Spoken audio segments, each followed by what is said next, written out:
Breaking news Rangareddy జిల్లా రాజేంద్ర నగర్లో విషాదం చోటు చేసుకుంది. ఆన్లైన్ గేమ్స్కు ఒక కుటుంబం బలైపోయింది. ఆర్థిక ఇబ్బందులతో 3 ఏళ్ల కుమారుడికి విషమిచ్చి తాము విషం తీసుకున్నారు భార్యాభర్తలు. ఏ తల్లి తండ్రి చేయకూడని ఒక పనిని ఆర్థిక ఇబ్బందుల్లో ఈ తల్లిదండ్రులు చేశారు, ఈ భార్యాభర్తలు చేశారు.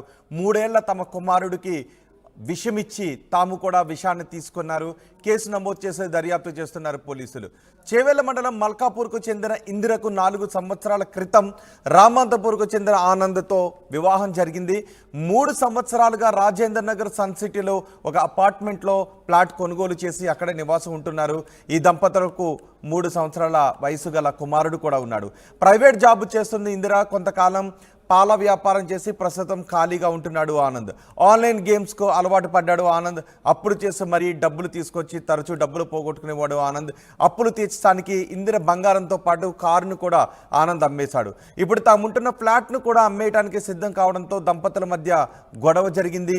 ఈ గొడవ మరింత పెరిగి పెద్దది కావడంతో మల్కాపూర్ రావాలి అని పెద్దలు సూచించారు. మల్కాపూర్కు వెళ్ళాలి అని దంపతులిద్దరూ కూడా నిర్ణయించుకున్నారు. అయితే చనిపోయే ముందు తోడల్లుడికి ఫోన్ చేసి తాము చనిపోతున్నట్టుగా చెప్పాడు ఆనంద్. కుమారుడికి విషం కలిపిన కూల్ డ్రింక్ ఇచ్చి భార్యాభర్తలు కూడా తీసుకున్నట్టుగా పోలీసులు భావిస్తున్నారు. ఆనంద్ ఇప్పుడు భార్యను వేధించేవాడని ఇందిర కుటుంబ సభ్యులు ఆరోపిస్తున్నారు. ఆన్లైన్ గేమ్స్ కారణంగానే వారి కుటుంబంలో ఆర్థిక సమస్యలు తలెత్తినట్టుగా పోలీసులు ఫిర్యాదు నమోదు చేసుకున్నారు. మొత్తానికి ఒక కుటుంబం ఆన్లైన్ గేమ్స్కి ఎడిక్ట్ అయి ఆర్థిక ఇబ్బందులతో ఇలా ఆత్మహత్య చేసుకోవడం అందరినీ కూడా కలిచివేస్తుంది. 3 సంవత్సరాల తమ కుమారుడికి విషమిచ్చి ఆ తర్వాత ఆ తల్లిదండ్రులు ఇద్దరూ కూడా విషం తీసుకొని చనిపోయారు. దీనిపై మరింత సమాచారం మా ప్రతినిధి పెట్రేషా అందిస్తారు. పెట్రేషా, ఈ ఘటనకు సంబంధించి ఆ చుట్టుపక్కల ఉన్న వాళ్ళు ఏం చెప్తున్నారు? ఆన్లైన్ గేమింగ్స్ కారణంగానే వీళ్ళు చనిపోయారా? రంగారెడ్డి జిల్లా ఏదైతే విషాదం చోటు చేసుకుందని కూడా చెప్పొచ్చు. అంటే ఏ తల్లిదండ్రులు చేయకూడని పని వాళ్ళు చేశారని చెప్పొచ్చు. ఆన్లైన్ గేమింగ్ ఏదైతే బెట్టింగ్ ద్వారా ఈ కుటుంబం అయితే బలైందని చెప్పొచ్చు. ఆర్థిక ఇబ్బందులు, బెట్టింగ్ యాప్స్ కి అలవాటు పడి దాంట్లో చాలా మటుకు డబ్బులు కోల్పోయి వాళ్ళు నిర్ణయించుకున్నారు మేము చనిపోదాము అని నిర్ణయించుకున్న తర్వాత వాళ్ళు ఆ సొంత కొడుకుకి, వీళ్ళకి పెళ్ళై కూడా 4 సంవత్సరాలు అవుతుంది భార్యాభర్తలకి. 3 సంవత్సరాల కొడుకు అయితే ఉన్నాడు. ఆ కొడుకుకి కూల్ డ్రింక్ లో, కోకోకోలాలో ఏదైతే కూల్ డ్రింక్ లో విషం కలిపి మరీ చంపేశారని కూడా పూర్తిగా తెలుస్తుంది. అదే విధంగా ఇందిర ఆనంద్కి 4 ఇయర్స్ బ్యాక్ అయితే పెళ్లి జరిగింది. వీళ్ళు రాజేంద్ర నగర్ లో ఒక సన్ సిటీలో అపార్ట్మెంట్స్ లో వీళ్ళు నివసిస్తున్నారు. వాళ్ళు కొన్ని లైఫ్ అయితే ప్రారంభించారు.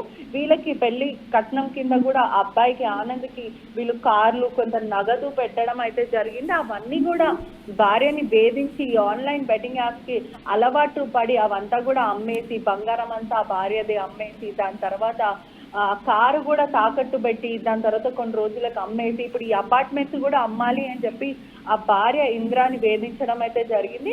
గతంలో కూడా ఆనంద్ పైన వాళ్ళ కుటుంబ సభ్యులు, ఇంద్ర కుటుంబ సభ్యులు, అమ్మాయి కుటుంబ సభ్యులు చెప్పడం జరిగింది, నువ్వు ఇలా వేధించకూడదు, చాలా తప్పు అని గతంలో మందలించడం కూడా జరిగింది. ఈ ఆన్లైన్ బెట్టింగ్ ద్వారా ప్రాణాలు కోల్పోతున్నారు, నువ్వు మాత్రం ఉన్నదంతా అమ్ముకుంటున్నావు, ఇది ఎక్కడి వరకు కరెక్ట్ అని మందలించడం కూడా జరిగింది. భార్య మాత్రం ఒక ప్రైవేట్ దాంట్లో జాబ్ చేస్తుందని కూడా తెలుస్తుంది. ఆనంద్ మాత్రం పాల వ్యాపారం చేసుకుంటా కొన్ని రోజుల వరకు వీళ్ళు జీవనం కొనసాగించారు. దాని తర్వాత ఇప్పుడు మాత్రం ఖాళీగా ఉన్నాడు. కొడుకు మాత్రం స్కూల్కి వెళ్తాడని అయితే పూర్తిగా తెలుస్తుంది. వీళ్ళు చనిపోక ముందు నువ్వు ఖచ్చితంగా చేవేలకు రావాలంటే, అమ్మాయి వాళ్ళ ఊరు చేవేల, మల్కాపూర్కి నువ్వు రావాలి, ఈ గొడవలు అంతా చాలా పెద్దగా అవుతున్నాయి, మీరు విడిపోతారని పెద్దల సమక్షంలో మాట్లాడుకోవడం జరిగింది. సరే మేము వస్తాము, కొన్ని రోజులు అక్కడనే ఉంటామని వీళ్ళు డిసైడ్ అయ్యారు. దాని తర్వాత వీళ్ళిద్దరి మధ్యలో ఘర్షణ చోటు చేసుకుంది. భార్య క్వశ్చన్ చేయడం అయితే జరిగింది, నువ్వు ఉన్నదంతా అమ్మేస్తున్నావు, మా జీవితాల గురించి ఆలోచించాలి నువ్వు అని వీళ్ళిద్దరి మధ్యలో ఘర్షణ చోటు చేసుకుంది. దాని తర్వాత వీళ్ళు ఇద్దరు డిసైడ్ అయ్యి మనం చనిపోదాము అని, ధైర్యం లేక ఇదంతా జరిగిందని కూడా చెప్పొచ్చు. ధైర్యం కోల్పోయి వాళ్ళు మనం చనిపోదామని కొడుకుకి విషం ఇచ్చి మరీ చనిపోయారు. చనిపోక ముందు వాళ్ళ కుటుంబ సభ్యులకి కాల్ చేసి మరి చెప్పారు. అంటే చనిపోక ముందు ఒక 10-15 మినిట్స్ ముందు వాళ్ళు కాల్ చేసి మరీ చెప్పారు, మేము చనిపోతున్నాం, మేము ఇంకా బ్రతకము, మా దగ్గర ఉన్నదంతా కోల్పోయామని చెప్పడం అయితే జరిగింది. ఇటీవలే ఇట్లాంటి న్యూస్ చాలా మటుకు బయటకు వస్తున్నాయి. ఒకవైపు యువత ఆన్లైన్ బెట్టింగ్ యాప్స్ కి చాలా అలవాటు పడి జీవితాలు ప్రాణాలు కోల్పోతున్నారు, మరోవైపు కుటుంబాలన్నీ రోడ్డు పడుతున్నాయని కూడా తెలుస్తుంది. దీనిపైన ప్రభుత్వం ఖచ్చితంగా స్పందించాలి. ఒక స్పెషల్ దీనికంటూ ఒక స్పెషల్ అవేర్నెస్ క్యాంప్సే కానీ ఆల్రెడీ ఏదైతే మన గవర్నమెంట్ ఆఫ్ ఇండియా ఇలాంటి బెట్టింగ్ యాప్స్ని కొన్ని బ్యాన్ చేయడం కూడా జరిగింది. ఇల్లీగల్గా ఎవరైతే అడిక్ట్ అయి ఉన్నారో వాళ్ళు కొన్ని వెబ్సైట్స్లో లాగిన్ అయ్యి ఇల్లీగల్గా ఉన్న బెట్టింగ్ యాప్స్ని యూజ్ చేసి డబ్బులు సంపాదించుకుందాం అని ఒక ఉద్దేశంతో వీళ్ళు పూర్తిది ఉన్నదంతా కోల్పోతున్నారని కూడా పూర్తిగా తెలుస్తుంది.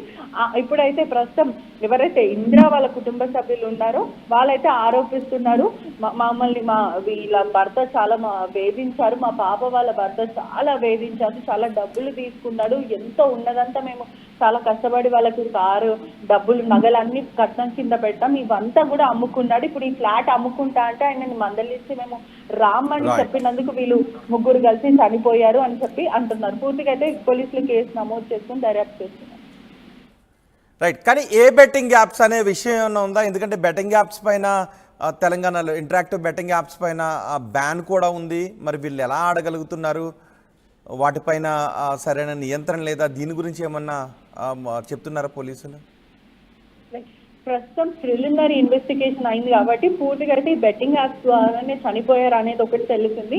పూర్తిగా ఇన్వెస్టిగేషన్ తర్వాత అసలు వీళ్ళు ఎలాంటి బెట్టింగ్ యాప్స్ వాడుతున్నారో, ఆల్రెడీ గవర్నమెంట్ బ్యాన్ చేసిన తర్వాత వీళ్ళు ఎక్కడి నుంచి ఈ వెబ్సైట్ ని లాగిన్ అవుతున్నారు, లేకపోతే వీళ్ళకి ఏదైనా పర్టికులర్ లింక్స్ అనేవి వస్తున్నాయా ఏంటి అనేది పూర్తిగా ఇన్వెస్టిగేషన్ భాగంలో తెలుస్తుందని కూడా. రైట్ బెట్రేషా, రంగారెడ్డి జిల్లా రాజేంద్ర నగర్లో విషాదం చోటు చేసుకుంది. ఆన్లైన్ గేమ్స్కు ఒక కుటుంబం బలైపోయింది.